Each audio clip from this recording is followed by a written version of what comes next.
Well Canada ਕੰਮ ਮਿਲ ਨਹੀਂ ਰਿਹਾ। ਸਰਕਾਰ ਨੇ 5.5 ਤੇ ਵੀਜ਼ੇ ਦੇਣੇ ਵੀ ਸ਼ੁਰੂ ਕਰ ਦਿੱਤੇ ਨੇ ਐਂਡ ਜਿੱਥੇ ਤੱਕ ਬੱਚਿਆਂ ਦੇ ਰੁਝਾਨ ਦੀ ਗੱਲ ਕਰੀਏ ਭੀੜਾਂ ਹੋਰ ਵੱਧ ਰਹੀਆਂ ਨੇ ਐਂਡ ਹੋਰ ਜ਼ਿਆਦਾ ਤੋਂ ਜ਼ਿਆਦਾ ਬੱਚੇ ਅਪਲਾਈ ਕਰ ਰਹੇ ਨੇ ਐਂਡ ਮਈ ਇਨਟੇਕ ਜਿਹੜਾ ਕਿ ਕਹਿ ਲਓ ਕਿ ਬੜੇ ਅੱਗੇ ਆਰਾਮ ਦੇ ਨਾਲ ਕਹਿ ਲਓ ਕਿ ਬੱਚੇ ਅਪਲਾਈ ਕਰ ਦਿੰਦੇ ਸੀਗੇ, ਇਸ ਵੇਲੇ ਇਹ ਮੰਨ ਲਓ ਕਿ 90% ਫਿਲ ਹੋ ਚੁੱਕਾ ਹੈ।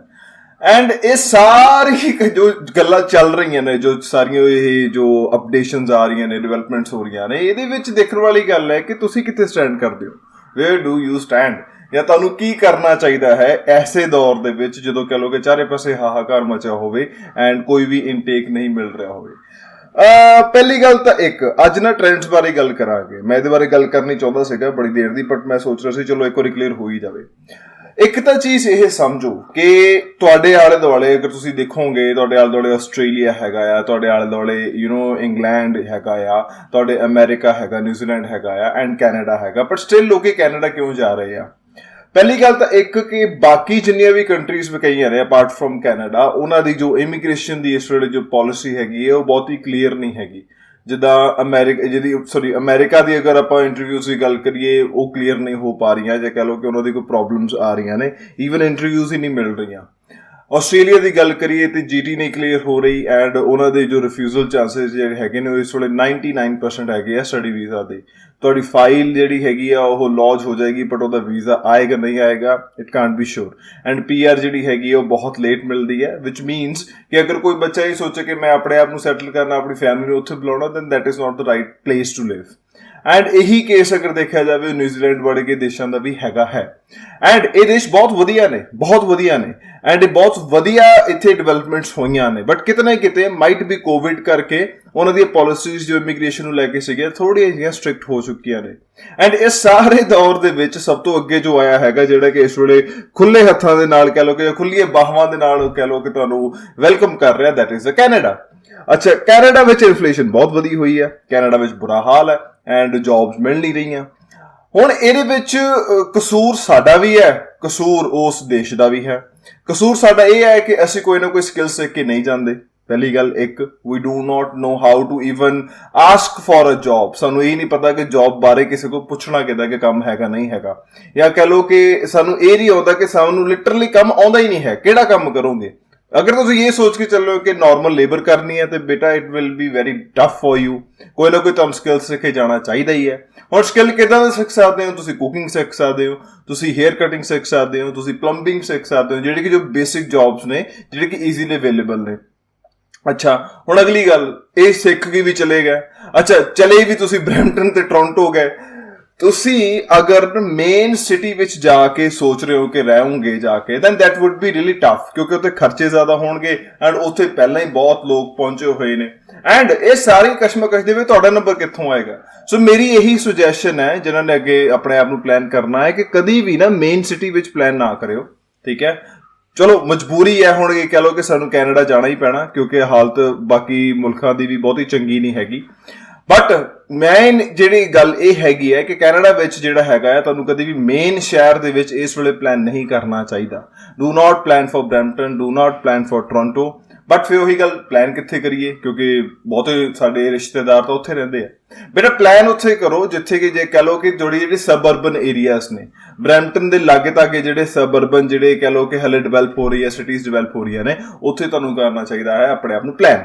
ਫੋਰ ਐਗਜ਼ਾਮਪਲ ਜਿਵੇਂ ਕਿਚਨਰ ਹੋ ਗਿਆ, ਠੀਕ ਹੈ, ਜਾਂ ਈਵਨ ਕਹਿ ਲਓ ਕਿ ਟੋਰਾਂਟੋ ਦੇ ਆਲੇ ਦੁਆਲੇ ਜਿੰਨੇ ਵੀ ਤੁਹਾਡੇ ਜਿਹੜੇ ਸ਼ਹਿਰ ਨੇ ਛੋਟੇ ਛੋਟੇ, ਉੱਥੇ ਤੁਸੀਂ ਕਰ ਸਕਦੇ ਹੋ ਆਪਣੇ ਆਪ ਨੂੰ ਪਲਾਨ। ਉਹਦੇ ਨਾਲ ਕੀ ਹੋਏਗਾ ਕਿ ਜਿੰਨਾ ਤੁਸੀਂ ਕਹਿ ਲਓ ਕਿ ਉੱਥੇ ਇੱਕ ਤਾਂ ਰਸ਼ ਘੱਟ ਹੈ ਐਂਡ ਉੱਥੇ ਜਿਹੜੀ ਇੱਕ ਨੇਟਿਵ ਪਾਪੂਲੇਸ਼ਨ ਹੈਗੀ ਹੈ ਉਹਨਾਂ ਨਾਲ ਤੁਸੀਂ ਜਦੋਂ ਇੰਟਰੈਕਟ ਕਰੋਗੇ ਤੇ ਤੁਹਾਨੂੰ ਜੌਬ ਓਪਰਚੁਨਿਟੀਜ਼ ਜ਼ਿਆਦਾ ਮਿਲਣਗੀਆਂ as compared to the main cities ਜਿੱਥੇ ਕਿ ਬਹੁਤ ਪਹਿਲਾਂ ਹੀ ਰਸ਼ ਹੈ। ਐਂਡ ਜਦੋਂ ਸਬਅਰਬਨ ਏਰੀਆਜ਼ ਵਿੱਚ ਪਲਾਨ ਕਰਦੇ ਹੋ ਉੱਥੇ ਖਰਚਾ ਵੀ ਘੱਟ ਹੁੰਦਾ, ਉੱਥੇ ਰੈਂਟ ਵੀ ਘੱਟ ਹੁੰਦਾ, ਉੱਥੇ ਹੋਰ ਗਰੋਸਰੀਜ਼ ਦੇ ਵੀ ਘੱਟ ਹੁੰਦੇ ਆ ਖਰਚੇ। ਸੋ ਇਹਦੇ ਨਾਲ ਕੀ ਹੋਏਗਾ, ਤੁਹਾਡੇ ਪੈਸੇ ਵੀ ਬਚਣਗੇ। ਸੋ ਇੱਕ ਤਾਂ ਇਹ ਆਪਣੀ ਪਲੈਨਿੰਗ ਦੇ ਵਿੱਚ ਇਹ ਚੀਜ਼ ਲੈ ਕੇ ਆਓ, ਰਾਦਰ ਦੈਨ ਜਸਟ ਗੋਇੰਗ ਕਿ ਨਹੀਂ ਮੈਂ ਟੋਰਾਂਟੋ ਹੀ ਜਾਣਾ, ਮੈਂ ਉੱਥੇ ਹੀ ਜਾਣਾ। ਮੇਰੀ ਇਨਟੇਕ ਦਾ ਇਸ ਵੇਲੇ ਬੁਰਾ ਹਾਲ ਹੈ for the Toronto almost fill ਹੋ ਚੁੱਕਾ। ਤੇ ਤੁਸੀਂ ਕੀ ਕਰੋਗੇ? ਤੁਸੀਂ ਸਪਟੈਂਬਰ ਇਨਟੇਕ ਜਾਓਗੇ। ਹੁਣ ਸਪਟੈਂਬਰ ਚੱਲ ਰਿਹਾ, ਮਤਲਬ ਸਾਲ ਬਾਅਦ ਜਾਓਗੇ ਸੋ ਜਸਟ ਪਲਾਨ ਵਾਈਜ਼ਲੀ। ਅਗਰ ਸੀਟ ਨਹੀਂ ਮਿਲ ਰਹੀ ਤੇ ਤੁਹਾਨੂੰ ਫੋਰਸਫੁਲੀ ਸਬਅਰਬਨ ਏਰੀਆ ਕਰਨਾ ਹੀ ਪੈਣਾ, ਐਂਡ ਉਹਦੇ ਵਿੱਚ ਕੋਈ ਨੁਕਸਾਨ ਨਹੀਂ ਹੈਗਾ। ਤੁਸੀਂ ਆਪਣੀ ਐਜੂਕੇਸ਼ਨ ਕੰਪਲੀਟ ਕਰਿਓ, ਮੁੜ ਕੇ ਉਸ ਤੋਂ ਬਾਅਦ ਵਰਕ ਪਰਮਿਟ ਚਾਹੇ ਕਿਤੇ ਮਰਜ਼ੀ ਅਪਲਾਈ ਕਰੋ। ਬਟ ਡਿਊਰਿੰਗ ਦਾ ਐਜੂਕੇਸ਼ਨ ਜਦੋਂ ਕਿ ਖਰਚਾ ਬਹੁਤ ਜ਼ਿਆਦਾ ਵਧਿਆ ਹੁੰਦਾ ਬੱਚੇ ਦਾ, ਉਹਨੇ ਕਲਾਸਾਂ ਵੀ ਅਟੈਂਡ ਕਰਨੀਆਂ ਹੁੰਦੀਆਂ, ਉਹਨੇ ਫੀਸਾਂ ਵੀ ਕੱਢਣੀਆਂ ਹੁੰਦੀਆਂ, ਤੁਹਾਨੂੰ ਇੱਕ ਐਸਾ ਸ਼ਹਿਰ ਚੂਜ਼ ਕਰਨਾ ਚਾਹੀਦਾ ਹੈ ਜਿੱਥੇ ਖਰਚਾ ਲਿਟਰਲੀ ਕੰਟਰੋਲਡ ਹੈ, and suburban areas can be very helpful for that. ਅੱਛਾ, ਅਗਲੀ ਗੱਲ, ਕਿਹੜਾ ਕਾਲਜ ਲੈਣਾ ਚਾਹੀਦਾ ਆ ਹੁਣ? ਕਿਉਂਕਿ 5.5 ਵਾਲਾ ਰੌਲਾ ਇੱਕ ਜੋ ਕਹ ਲੋ ਕਿ ਉਹ ਐਕਸੈਪਟ ਹੋਣਾ ਸ਼ੁਰੂ ਹੋ ਚੁੱਕਾ ਆ। 5.5 ਦੇ ਵੀਜ਼ਾਸ ਆ ਰਹੇ ਨੇ, ਇਹਦੇ ਵਿੱਚ ਕੋਈ ਡਾਊਟ ਨਹੀਂ ਹੈ। ਬਟ ਹੁਣ 5.5 ਦੇ ਕਾਲਜ ਕਿਹੜਾ ਐਕਸੈਪਟ ਕਰ ਰਿਹਾ, ਇਹ ਇੱਕ ਆਪਣੇ ਆਪ ਦੇ ਵਿੱਚ ਵੱਡੀ ਇੱਕ ਪ੍ਰੋਬਲਮ ਹੈਗੀ ਹੈ। ਹੁਣ ਮੈਂ ਇੱਥੇ ਕਿਸੇ ਕਾਲਜ ਦਾ ਨਾਮ ਨਹੀਂ ਲੈਣਾ ਚਾਹੂੰਗਾ, ਬਟ ਹਾਂ ਹੈਗੇ ਨੇ ਕਾਫੀ ਕਾਲਜਸ ਨੇ ਜਿਹੜੇ ਕਿ ਹੁਣ ਐਕਸੈਪਟ ਕਰਨਾ ਸ਼ੁਰੂ ਕਰ ਦਿੱਤਾ ਹੈ, ਚਾਹੇ ਉਹ ਕਹ ਲੋ ਕਿ ਤੁਹਾਡੇ ਟੋਰਾਂਟੋ ਵਾਲੇ ਪਾਸੇ ਹੋਣ, ਚਾਹੇ ਉਹ ਤੁਹਾਡੇ ਅਲਬਰਟਾ ਵਾਲੇ ਪਾਸੇ ਹੋਣ, ਚਾਹੇ ਤੁਹਾਡੇ BC ਵਾਲੇ ਪਾਸੇ ਹੋਣ। ਬਸ ਇਹ ਤਾਂ ਲੱਭਣ ਦੀ ਗੱਲ ਹੈ। ਅਗਰ ਕਿਸੇ ਨੂੰ ਇਸ ਚੀਜ਼ ਵਿੱਚ ਕੋਈ ਹੈਲਪ ਚਾਹੀਦੀ ਹੈ ਕਿ ਮਤਲਬ ਸਿੱਧੀ ਕਿ 5.5 ਤੇ ਸਰ ਆਫਰ ਲੈਟਰ ਕਿਹੜਾ ਕਾਲਜ ਦੇ ਰਿਹਾ, ਤੇ ਉਹ ਚਾਹੇ ਕਮੈਂਟ ਬਾਕਸ ਵਿੱਚ ਮੈਨੂੰ ਇੱਕ ਵਾਰੀ ਕੰਟੈਕਟ ਕਰ ਸਕਦਾ, ਮੈਂ ਉਹਦੀ ਹੈਲਪ ਵੀ ਕਰ ਦੂੰਗਾ। ਐਂਡ ਇਹ ਸਾਰੀਆਂ ਗੱਲਾਂ ਕਰਦੇ ਕਰਦੇ ਜਿਹੜੀ ਚੀਜ਼ ਮੇਨ ਜਿਹੜੀ ਹੁਣ ਤੁਹਾਨੂੰ ਸਮਝਣੀ ਚਾਹੀਦੀ ਹੈ ਉਹ ਇਹ ਹੈ ਕਿ ਬੇਟਾ ਸਟਰਗਲ ਚਾਰੇ ਪਾਸੇ ਹੈ, ਚਾਹੇ ਇੰਡੀਆ ਹੋਵੇ, ਚਾਹੇ ਕੈਨੇਡਾ ਹੋਵੇ, ਚਾਹੇ ਆਸਟ੍ਰੇਲੀਆ ਹੋਵੇ ਐਂਡ ਅਮਰੀਕਾ ਹੋਵੇ। ਤੁਹਾਨੂੰ ਬਹਿ ਕੇ ਰੋਟੀ ਕਿਸੇ ਨੇ ਦੇਣੀ, ਉਹ ਤੁਹਾਡੇ ਪੇਰੈਂਟਸ ਹੀ ਸੀਗੇ ਜਿਨ੍ਹਾਂ ਨੇ ਦੇ ਦਿੱਤੀ। ਹੁਣ ਕਿਤੇ ਨਾ ਕਿਤੇ ਥੋੜਾ ਬਹੁਤਾ ਕੰਮ ਕਰਨਾ ਪੈਣਾ ਹੈ। So be prepared for that struggle ਲਈ ਪ੍ਰੀਪੇਅਰ ਹੋਵੋ, ਆਪਣੇ ਆਪ ਨੂੰ ਕੁਝ ਨਾ ਕੁਝ ਸਿੱਖੋ, ਐਂਡ ਇਹ ਸੋਚੋ ਕਿ ਮਿਹਨਤ ਤਾਂ ਮਾਰਨੀ ਪੈਣੀ ਹੈ, ਬਿਨਾਂ ਮਿਹਨਤ ਮਾਰੇ ਕੁਝ ਨਹੀਂ ਹੋਣਾ। And as far as trends are concerned, inflation ਵਧੀ ਹੋਈ ਹੈ, ਬੁਰਾ ਹਾਲ ਜੋ ਕਹਿ ਰਹੇ ਆ ਕੈਨੇਡਾ ਦਾ। ਬੇਟਾ ਕੰਟਰੀਜ਼ ਤੇ ਟਾਈਮ ਆਉਂਦਾ ਹੁੰਦਾ, ਇਹ ਨਹੀਂ ਕਿ 24 ਘੰਟੇ ਸੂਰਜ ਚੜ੍ਹਾ ਰਹੇ, ਕਦੇ ਨਾ ਕਦੇ ਬੱਦਲ ਤੇ ਆਉਣੇ ਹੀ ਆ। ਐਂਡ ਇਹਦਾ ਮਤਲਬ ਇਹ ਵੀ ਨਹੀਂ ਹੈਗਾ ਕਿ ਦੁਬਾਰਾ ਸੂਰਜ ਚੜੂਗਾ ਨਹੀਂ। This is the right time to shift to Canada because ਉਹਨਾਂ ਦੀ ਪਾਲਿਸੀ ਇਸ ਵੇਲੇ ਬਹੁਤ ਕਹ ਲੋ ਕਿ ਆਰਾਮ ਨਾਲ ਉਹਨਾਂ ਨੇ ਵਧੀਆ ਕੀਤੀ ਹੋਈ ਹੈ। ਤੁਹਾਨੂੰ ਇਸ ਵੇਲੇ ਬੜਾ ਸੌਖਿਆਂ ਵੀਜ਼ਾ ਮਿਲ ਸਕਦਾ, ਜਿਹੜਾ ਕਿ ਪਿਛਲੇ ਸਾਲ ਬਹੁਤ ਮੁਸ਼ਕਿਲ ਮਿਲ ਰਿਹਾ ਸੀਗਾ, ਰਿਜੈਕਸ਼ਨਸ ਬਹੁਤ ਆ ਰਹੀਆਂ ਸੀਗਾ। ਇਸ ਸਾਲ ਰਿਜੈਕਸ਼ਨਸ ਜਿਹੜੇ ਨੇ ਟਾਮੀਟਲੀ ਆ ਰਹੀਆਂ, ਕੋਈ ਨਹੀਂ ਜ਼ਿਆਦਾ ਰਿਜੈਕਸ਼ਨ ਨਹੀਂ ਆ ਰਹੀਆਂ।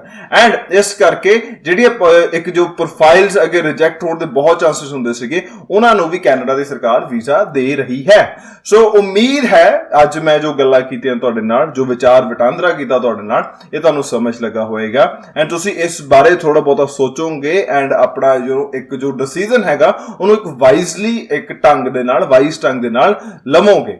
And thank you everybody, bless you, and if you need any kind of help kindly contact me in the comment boxes। मैं जितनी छेती हो सके बच्चा मैं contact करूंगा। Thank you everybody।